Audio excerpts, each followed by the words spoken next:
everyone, welcome back to 2 Minutes English. I'm Dila. And I'm Jim. Today we're talking about something every English learner asks at some point.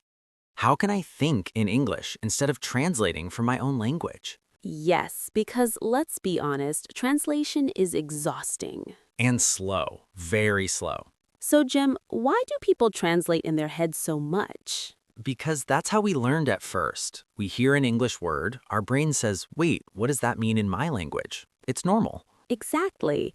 But the goal is to connect English words directly to meaning, not to another language. Like when you hear the word coffee, you don't translate it, you just imagine the smell and the taste. Now that's a good example. Here's tip number 1.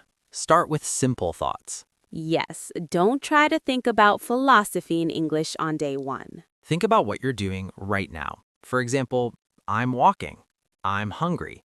I need to reply to this message. Short, simple, no pressure. Here's a trick I love. If you don't know a word in English, Don't translate it, describe it. exactly. If you don't know the word umbrella, say the thing you use when it rains. That's how native speakers think too. We explain things when we forget words. Another powerful habit. Change your inner voice to English, Talk to yourself in English, yes, even if it feels weird. especially if it feels weird. Say things like, okay, what should I do next?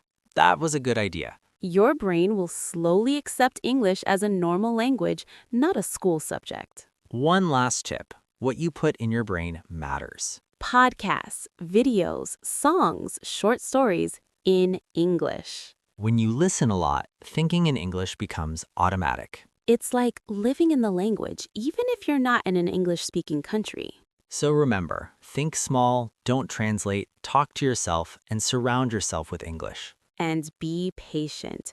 Thinking in English is a skill, and skills take time. Thanks for listening to Think in English, Live in English. See you next time, and don't forget to think in English today.